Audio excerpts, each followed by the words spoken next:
आइए आज हम लोग स्टडी करेंगे उपसह संयोजन यौगिकों के चुंबकीय गुण, magnetic properties of coordination compound. तो जितने भी हमारे कोऑर्डिनेशन कंपाउंड यानी उपसह संयोजन यौगिक हैं, उनके चुंबकीय गुणों के बारे में हम लोग पढ़ेंगे। तो देखिए, कह रहा है कि उपसह संयोजन यौगिकों के चुंबकीय आघूर्ण का मापन चुंबकीय प्रवृत्ति यानी मैग्नेटिक ससेप्टिबिलिटी प्रयोगों द्वारा किया जा सकता है। तो चुंबकीय प्रवृत्ति यानी मैग्नेटिक ससेप्टिबिलिटी वाले जो एक्सपेरिमेंट हैं, उनके माध्यम से हम कोऑर्डिनेशन कंपाउंड के चुंबकीय आघूर्ण की यानी मैग्नेटिक मोमेंट की गणना कर सकते हैं। इसके परिणामों का उपयोग संकुलों यानी कॉम्प्लेक्स में अयुग्मित इलेक्ट्रॉनों की संख्या यानी नंबर ऑफ अनपेयर्ड इलेक्ट्रॉन तथा संरचनाओं की जानकारी के लिए किया जा सकता है। तो ये जो उपसह संयोजन यौगिक हैं, इनकी मैग्नेटिक ससेप्टिबिलिटी प्रयोगों द्वारा क्या क्या हमें पता चलेगा, अयुग्मित इलेक्ट्रॉनों की संख्या तथा संरचनाओं की जानकारी के लिए ये सब किया जाता है। कह रहा है, प्रथम संक्रमण श्रेणी के धातुओं के उपसह संयोजन यौगिकों के चुंबकीय आंकड़ों का विवेचनात्मक अध्ययन कुछ जटिलता दर्शाता है। तो जो फर्स्ट ट्रांजिशन सीरीज है, तो उसमें धातुओं के जो उपसह संयोजन यौगिकों के चुंबकीय आंकड़ों का विवेचनात्मक अध्ययन कह रहा है कि कुछ जटिलता दर्शाता है, यानी उसको समझने में कुछ कठिनाई आती है। धातु आयनों के लिए जिनके डी कक्षकों में 3 तक इलेक्ट्रॉन होते हैं, जैसे Ti+3 D1 होगा, V+3 में D2 यानी D ऑर्बिटल में 2 इलेक्ट्रॉन होंगे, क्रोमियम+3 में D3 स्थिति होगी। इनमें 4s तथा 4p के कक्षकों के साथ अष्टफलकीय संकरण हेतु 2d कक्षक उपलब्ध होते हैं। यानी संरचना कैसी होगी, ऑक्टाहेड्रल जब हाइब्रिडाइजेशन होगा, और डी कक्षक में संकरण हेतु क्या होता है, 2d कक्षक उपलब्ध होते हैं, यानी 2d ऑर्बिटल हमें उपलब्ध मिलता है।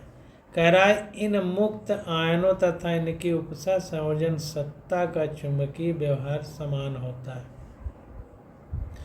तो जो फ्री आयंस होंगे तथा उनकी उपसह संयोजन सत्ता का चुंबकीय व्यवहार समान होता है। जब 3 से अधिक 3d इलेक्ट्रॉन उपस्थित हों, तो अष्टफलकीय संकरण हेतु आवश्यक 3d कक्षकों के युगल सीधे उपलब्ध नहीं होते हैं। ये हुंड के नियम के अनुसार हमें पता चला। तो कह रहा है, जब 3 से अधिक 3d इलेक्ट्रॉन उपलब्ध हों, तो अष्टफलकीय संकरण हेतु आवश्यक 3d कक्षकों के युगल सीधे उपलब्ध नहीं होते, हुंड के नियम के अनुसार। तो इस प्रकार कंडीशन क्या बनेगी, D4 की स्थिति बनेगी, जैसे Cr+2 या Mn+3 में, D5 जैसे Mn+2 या Fe+3, या D6 जैसे Fe+2 और C0+3 के लिए रिक्त डी कक्षकों के युगल केवल 3d इलेक्ट्रॉनों के युगलित होने से उपलब्ध होते हैं। यानी जो 3d ऑर्बिटल है, उसमें इलेक्ट्रॉनों के जोड़े बनने से उपलब्ध होते हैं। फलस्वरूप होता क्या है, क्रमशः 2, 1 व 0 अयुग्मित या अयुगलित इलेक्ट्रॉन बचे रहते हैं। यानी अनपेयर्ड इलेक्ट्रॉन या तो 2 होंगे या 1 या फिर 0 बचे रहेंगे। जाहिर सी बात है कि जब पेयरिंग हो जाएगी, युगल सीधे उपलब्ध नहीं होते हुंड के नियम के अनुसार, और डी कक्षक के युगल केवल 3d इलेक्ट्रॉनों के युक्त होने से उपलब्ध होते हैं। तो जब इनमें पेयरिंग होगी, तो पेयरिंग के बाद कह रहा है क्रमशः 2 या फिर 1 या फिर 0 अनपेयर्ड इलेक्ट्रॉन बचे रहते हैं। अब देखिए, कह रहा है कि अनेक स्थितियों, विशेष तौर से D6 युक्त आयनों के उपसह संयोजन यौगिकों में चुंबकीय मान उच्चतम प्रचक्रण युग्मन से मेल खाते हैं। परंतु D4 और D5 सीरीज से युक्त आयनों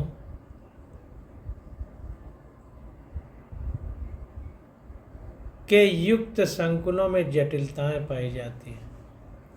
तो कहने का मतलब ये है कि अनेक स्थितियों, विशेष तौर से D में जब 6 इलेक्ट्रॉन होते हैं तो इस युक्त आयनों के उपसंयोजन यौगिकों में चुंबकीय मान उच्चतम प्रचक्रण युग्मन से मेल खाते हैं, यानी हाई स्पिन क्वांटिटी आ जाती है। इसको थोड़ा इंग्लिश में भी देख लेते हैं। तो देखें यहाँ पर कह रहा है कि the magnetic data agree with the maximum spin pairing in many cases, specially with coordination compound containing D6 ions. यानी D ऑर्बिटल में अगर 6 इलेक्ट्रॉन है तो जो मैग्नेटिक डाटा है उसमें मैक्सिमम स्पिन पेयरिंग पाई जाएगी, ये कहने का मतलब है। अब देखिए यहाँ पर कह रहा है कि MnCn का होल 6 की होल पावर -3 का चुंबकीय आघूर्ण 2 आयुगलित इलेक्ट्रॉनों के कारण है, यानी इसमें 2 अनपेयर्ड इलेक्ट्रॉन है, उसकी वजह से मैग्नेटिक मोमेंट यानी चुंबकीय आघूर्ण है। जबकि MnCl6 -3 का चुंबकीय आघूर्ण 4 अयुग्मित इलेक्ट्रॉनों के कारण है, यानी इसमें 4 अयुग्मित इलेक्ट्रॉन है। तो ध्यान दीजिए, जबकि 4 अयुग्मित इलेक्ट्रॉन है, FeCN6 का होल पावर -3 का चुंबकीय आघूर्ण 1 अयुग्लित इलेक्ट्रॉन के कारण है, जबकि FeF6 की पावर -3 का अनुचुंबकीय आघूर्ण 5 अयुग्लित इलेक्ट्रॉनों के कारण, यानी 5 अनपेयर्ड इलेक्ट्रॉन है। C0F6 की पावर -3 4 अयुग्लित इलेक्ट्रॉन युक्त अनुचुंबकीय संकुल आयन है, जबकि C0C2O4 की पावर 3 मतलब ब्रैकेट में 3 का होल पावर -3 प्रतिचुंबकीय है, यानी डायमैग्नेटिक है। यह असंगत संयोजकता आबंधन सिद्धांत द्वारा आंतरिक कक्षक तथा बाह्य कक्षक संकुलों के बनने के आधार पर स्पष्ट की जा सकती है। तो कहने का मतलब ये है कि ये जो एग्जाम्पल दिए जा रहे हैं, किसी में 2 अयुग्मित इलेक्ट्रॉन हैं, किसी में 4 हैं, किसी में 5 हैं, तो ये जो अंतर आ रहा है इसको हम लोग कैसे समझेंगे, तो उसके लिए बताया जा रहा है कि इसको समझने के लिए हम लोग क्या करेंगे। कह रहा है यह असंगत संयोजकता आबंधन सिद्धांत द्वारा आंतरिक कक्षक तथा बाह्य कक्षक संकुलों के बनने के आधार पर स्पष्ट की जा सकती है। तो इस आधार पर हम लोग इसको समझ सकते हैं कि किसमें कितने अनपेयर्ड इलेक्ट्रॉन बच रहे हैं, और अनपेयर्ड बच रहे हैं तो वो हमारा पैरामैग्नेटिक है, और अगर अनपेयर्ड नहीं बच रहे हैं, पेयर्ड हैं, तो वो हमारा डायमैग्नेटिक है। अब देखिए यहाँ पर कह रहा है कि MnCn का हो 6 की पावर -3, FeCN6 की पावर -3 तथा C0C2O4 की पावर का क्यूब में 3 की पावर -3 आंतरिक कक्षक संकुल हैं तथा प्रत्येक में धातु की संकर्ण अवस्था D2sp3 है। अब ध्यान दीजिए, जो 3 एग्जाम्पल दिए गए हैं ये सब आंतरिक कक्षक संकुल हैं, और इनमें जो हाइब्रिडाइजेशन स्टेट है वो D2sp3 है। इनमें पहले 2 संकुल अनुचुंबकीय तथा तीसरा प्रतिचुंबकीय है। इसमें जो पहले 2 हैं ये हमारे अनुचुंबकीय यानी पैरामैग्नेटिक है, और ये वाला हमारा प्रतिचुंबकीय यानी डायमैग्नेटिक है। दूसरी ओर ये जो हैं 3 कॉम्प्लेक्स कंपाउंड जो हमारे हैं, MnCl की पावर -3, FeF6 की पावर -3 तथा C0F6 की पावर -3, ये बाह्य कक्षक संकुल हैं, जिनमें धातु की संकर्ण अवस्था sp3d2 है, यहाँ पर देखिए D2sp3 यानी डी कक्षक जो है वो अंदर की ओर है, आंतरिक, इसमें बाहर की ओर है।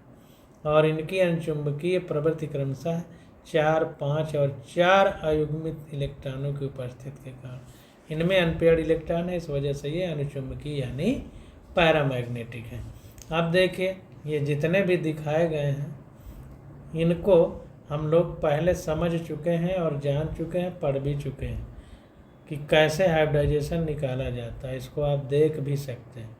तो ये देखिए जब हमने पढ़ा था तो यहाँ पर देखिए वाह है, यहाँ पर देखिए DsP2 लिखा गया है, यानी अंदर वाला जो डी कक्षक है तो ये आंतरिक संकुल यौगिक हो जाएगा। इसी प्रकार से देखिए और भी एग्जाम्पल देखते हैं। यहाँ पर देखिए sp3d2 डी कक्षक बाहर वाला इस्तेमाल हुआ, तो यहाँ हमारा वाह संकुल यौगिक हो जाएगा। तो इस प्रकार से इनके नाम दिए गए हैं। तो ये सारी चीज़ें हम लोग समझ लिए हैं। जब एग्जाम्पल पीछे करेंगे इनके जो क्वेश्चन है NCERT के पीछे, तो ये बातें आपको और अच्छे से स्पष्ट रूप से समझ में आ जाएगी। अब देखिए यहाँ पर एक क्वेश्चन है, कह रहा है कि MnBr4 का होल पावर -2 के केवल प्रचक्कण चुंबकीय आघूर्ण का मान 5.9 बोहर मैग्नेटान है। Bm का मतलब बोहर मैग्नेटान। संकुल आयन की ज्यामिति बतलाइए। तो जो कॉम्प्लेक्स आयन है उसका हमें जियोमेट्रिकल स्ट्रक्चर बताना है, ये क्वेश्चन है। थोड़ा इंग्लिश में देखते हैं। कह रहा है the spin only magnetic moment, यानी केवल चक्रण वाला, स्पिन वाला। देखिए दो गतियाँ होती हैं, जैसे हमारी पृथ्वी सूरज के चारों ओर चक्कर लगा रही है और अपनी धुरी पर भी घूम रही है। सूरज के चारों ओर चक्कर लगाने से हमारे ऋतुओं में परिवर्तन होता है और स्वयं अपनी ध्रुव पर घूमने से दिन रात होते हैं। तो उसी प्रकार जो इलेक्ट्रॉन होता है वो न्यूक्लियस के चारों ओर भी चक्कर लगाता है और खुद अपने में भी घूमता है। तो ये अपने में जो खुद घूमता है वो मैग्नेटिक मोमेंट है 5.9 Bohr magenta. Predict the geometry of the complex ion. तो हमको क्या करना है, इस कॉम्प्लेक्स आयन की ज्यामिति बताना है। तो देखें यहाँ ध्यान से समझिए कि चूँकि संकुल आयन में Mn+2 आयन की समन्वयन संख्या 4 है, तो यहाँ पर जो Mn+2 है हमारा इस कॉम्प्लेक्स आयन है, इसकी कोऑर्डिनेशन नंबर कितना है, 4 है। इस Mn+2 की कोऑर्डिनेशन नंबर कितना है, 4 है। यहाँ पर देखें Mn हमारा 4 Br से संयोग करता है और Br मोनोडेंटेट है, इसलिए इसकी जो कोऑर्डिनेशन नंबर है वो 4 है। अतः यह या तो चतुष्फलकी यानी sp3 संकर्ण देगा या वर्ग समतली यानी DsP2 संकर्ण देगा। कुल मिला के यहाँ हमें 4 रखना है। sp3 में s का 1, p का 3 तो 4 होगा, या d का 1, s का 1, p के 2 तो 4 होगा। यही दोनों स्थितियाँ हो सकती हैं, ये बात हमें समझना है। ये कैसे पता चला, कोऑर्डिनेशन नंबर से पता चला। कोऑर्डिनेशन नंबर कैसे पता चला, ये लिगेंड से पता चला कि मोनोडेंटेट है कि बाइडेंटेट। आप देखिए क्या है, कह रहा आता है यह है, यहाँ तक हो गया। कह रहा परंतु इस संकुल आयन का चुंबकीय आघूर्ण 5.9 बोहर मैग्नेटान है। अतः डी कक्षकों में 5 अयुग्मित इलेक्ट्रॉनों की उपस्थिति के कारण इसकी आकृति चतुष्फलकीय होनी चाहिए, ना कि वर्ग समतलीय होनी चाहिए। तो देखिए जब हम चुंबकीय आघूर्ण का फार्मूला लिखते थे μ तो उसमें n की वैल्यू लिखी जाती थी। उस n की वैल्यू से पता चलता था कि इसमें कितने अनपेयर्ड इलेक्ट्रॉन हैं। तो अगर वो फार्मूला लगाएंगे तो इसमें हम पाएंगे कि डी कक्षकों में 5 अयुग्मित इलेक्ट्रॉनों की उपस्थिति होगी। तो 5 इलेक्ट्रॉनों की उपस्थिति के कारण इनकी आकृति क्या होगी, चतुष्फलकीय होनी चाहिए, ना कि वर्ग समतली, ना कि स्क्वायरल प्लैनर। तो चूँकि 5 अयुग्मित इलेक्ट्रॉन है, इस वजह से अगर जैसे हम मान लीजिए इसकी आकृति बनाना चाहें तो अगर वर्ग समतली बना देंगे तो ये इस तरह से वर्ग समतली होगा। तो 4 ही इलेक्ट्रॉन अयुग्मित है, उनको ऐसे रख पाएंगे। लेकिन अगर चतुष्फलकीय हो जाएगी तो 4 फलक होंगे उसमें, जैसा कि बनाया जाता है। ये सी है, इस तरह से बनता था स्ट्रक्चर, तो ये इस तरह बन जाता था 4 फलक। तो इसमें ऊपर भी रहता था, तो इस तरह 1 2 3 4 ये ऐसे रखे जाते थे एक ऊपर। तो 5 जो है यहाँ पर फिगर बनाएंगे तो ऐसे मतलब 5 जो अयुग्मित इलेक्ट्रॉन है वो सब सेट हो जाएंगे। तो आकृति हमारी कैसी होनी चाहिए? चतुष्फलकीय होनी चाहिए, क्योंकि अयुग्मित इलेक्ट्रॉनों की संख्या हमारी 5 है। तो इस प्रकार से हम लोग क्वेश्चनों को समझेंगे। तो हमें देखिए कोऑर्डिनेशन नंबर से इसका जो है हाइब्रिडाइजेशन पता चलेगा। फिर हाइब्रिडाइजेशन में 2 स्थितियाँ बनेंगी। तो उसके बाद मैग्नेटिक मोमेंट यानी चुंबकीय आघूर्ण वाला फार्मूला लगाएंगे, तो अयुग्मित इलेक्ट्रॉनों की संख्या प्राप्त होगी, और उस अयुग्मित इलेक्ट्रॉनों की संख्या के आधार पर हम आकृति या ज्यामिति के बारे में पता लगा पाएंगे। अब देखिए आगे आ जाता है हमारा संयोजकता आबंधन सिद्धांत की सीमाएं। तो यहाँ पर देखें limitation of valence bond theory. संयोजकता आबंधन सिद्धांत को वैलेंस बॉन्ड थ्योरी कहते हैं। तो इसके बारे में हम लोग समझेंगे और पढ़ने का प्रयास करेंगे। जैसा नाम से पता चल रहा है कि संयोजकता आबंधन सिद्धांत यानी आबंध बनाने में जो इलेक्ट्रॉनों का संयोजन हो रहा है, आपस में मिल करके आबंध बना रहे हैं, तो उस सिद्धांत के बारे में हमको समझना है। तो देखिए कह रहा है कि यद्यपि संयोजकता आबंध सिद्धांत यानी वैलेंस बॉन्ड थ्योरी उपसा संयोजन यौगिकों के बनने तथा उनकी संरचनाओं एवं चुंबकीय व्यवहार का व्यापक स्तर पर स्पष्टीकरण देता है, फिर भी इनमें निम्नलिखित कमियां। तो ये जो बैलेंस बॉन्ड थ्योरी है हमारा, ये कोऑर्डिनेशन कंपाउंड के बनने, उनके स्ट्रक्चर एवं उनके मैग्नेटिक प्रॉपर्टीज के बारे में स्पष्टीकरण देता है। तो ये आपसे पूछा जा सकता है कि जो वैलेंस बॉन्ड थ्योरी है उसका उपयोग क्या है। तो उसके माध्यम से, बैलेंस बॉन्ड थ्योरी के माध्यम से हम लोग किसी कोऑर्डिनेशन कंपाउंड की स्ट्रक्चर, मैग्नेटिक प्रॉपर्टीज के बारे में बता सकते हैं और कोऑर्डिनेशन कंपाउंड के बनने के बारे में बता सकते हैं। अब ये वीबीएम, वीबीटी यानी वैलेंस बॉन्ड थ्योरी में क्या क्या कमियां हैं उसके बारे में समझेंगे। तो कह रहा है इनमें अनेक प्रकार के पूर्वानुमान हैं। यह चुंबकीय आंकड़ों की कोई मात्रात्मक व्याख्या नहीं देता। यह उपसा संयोजन यौगिकों द्वारा दर्शाए गए रंगों का स्पष्टीकरण नहीं देता। मतलब चुंबकीय आंकड़ों की मात्रा के बारे में नहीं बताता। और इसमें अनेक प्रकार के पूर्वानुमान है, यानी हम पहले से अनुमान सिर्फ लगा सकते हैं, वास्तविकता की कमी है। मात्रात्मक व्याख्या नहीं करता चुंबकीय आंकड़ों की। उपसा संयोजन यौगिक है, उनके रंगों का स्पष्टीकरण नहीं देता। यह उपसा संयोजन यौगिकों को ऊष्मागतिकी और गतिक स्थायित्व की भी मात्रात्मक व्याख्या नहीं करता। यानी कहने का मतलब ये है कि जो उपसा संयोजन यौगिक है उसमें ऊष्मागतिकी यानी थर्मोडायनेमिक्स और गतित स्थायित्व यानी डायनेमिक स्टेबिलिटी, यहाँ पर देखिए काइनेटिक स्टेबिलिटीज के बारे में और थर्मोडायनेमिक्स के बारे में कोई व्याख्या does not give a quantitative interpretation, यानी मात्रात्मक व्याख्या नहीं करता। यह 4 समन्वय संकुलों के लिए चतुष्फलकीय तथा वर्ग समतलीय संरचनाओं का सही अनुमान नहीं लगा पाता।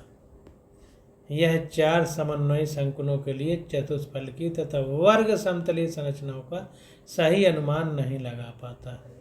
तो जैसे टेट्राहेड्रल या स्क्वायर प्लेनर है, तो वास्तव में क्या होगा उसका सही अनुमान नहीं लगा पाता अगर 4 समन्वयी संकुल हैं, यानी कि जो कोऑर्डिनेशन नंबर 4 कोऑर्डिनेशन नंबर के कॉम्प्लेक्स हैं, 4 कोऑर्डिनेट कॉम्प्लेक्सेज हैं, तो उसमें टेट्राहेड्रल और स्क्वायर प्लेनर में अंतर नहीं कर पाता।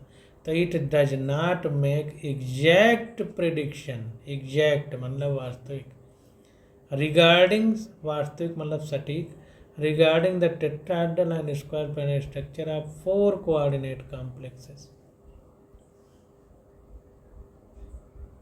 तो 4 अगर समन्वयी संकुल हैं तो उसमें चतुष्फलकीय और वर्ग समतलीय संरचनाओं का सही अनुमान नहीं लगा पाता।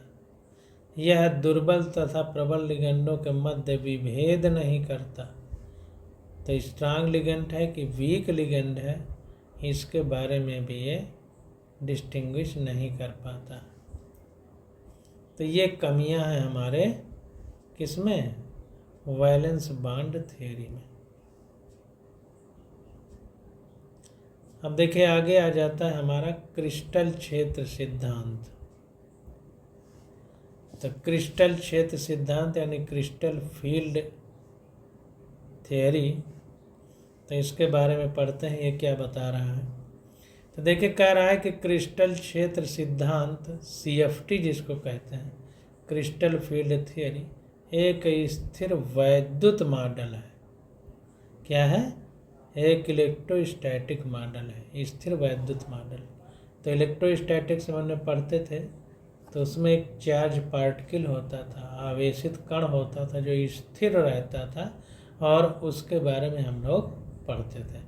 तो यहाँ पर भी ये जो CFT है यानी क्रिस्टल क्षेत्र सिद्धांत या क्रिस्टल फील्ड थ्योरी, एक स्थिर वैद्युत मॉडल है जिसके अनुसार धातु लिगेंड आबंध आयनिक होते हैं जो केवल धातु आयन तथा लिगेंड के मध्य स्थिर वैद्युत अन्योन्य क्रियाओं द्वारा उत्पन्न होते हैं।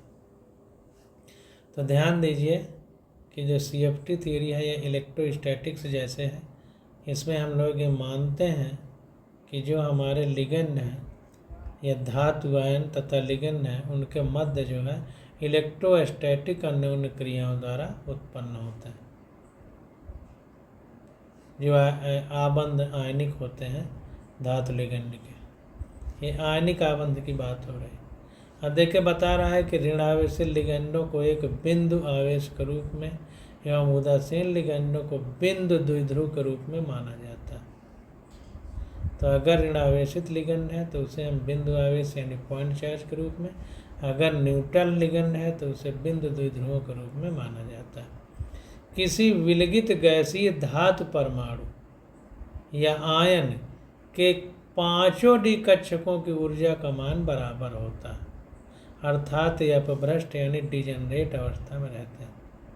तो किसी विलगित गैसीय धातु परमाणु यानी कोई धातु है, वो परमाणु जो लिया जाएगा यानी अकेला होगा, अगर जो एक से ज़्यादा होगा तो अणु होगा। तो अकेला हो और गैसीय अवस्था में हो, विलगित का मतलब ही है कि अलग हो के अकेला हुआ है, परमाणु हो या आयन हो। अगर इसमें जो 5 डी कक्षक हैं उनकी जो ऊर्जा है वो समान होती है, और जब ऊर्जा समान होती है तो इन कक्षकों को हम डिजेनरेट कहते हैं, यानी डिजेनरेट अवस्था में होते हैं। यह अपभ्रष्ट अवस्था तब तक बनी रहती है जब तक कि धातु परमाणु या आयन के चारों ओर ऋणावेशों का एक गोलीयतः सममित क्षेत्र रहता है। यह अपभ्रष्ट अवस्था तब तक मानी जाती है जब तक कि धातु परमाणु आयनों के चारों ओर ऋणावेशों का एक गोलीयतः सममित क्षेत्र होता है। यानी ये डिजेनरेट कंडीशन तब तक हम मानते हैं कि जब धातु परमाणु आयन होता है उसके चारों ओर ऋणावेश एक गोलीयतः सममित क्षेत्र होता है, यानी एक गोले के रूप में चारों ओर निगेटिव चार्ज होता है। परंतु इसकी संकुल में जब यह ऋणावेशित क्षेत्र लिगेंडों के कारण या तो ऋणायन या किसी द्विध्रुव अणु के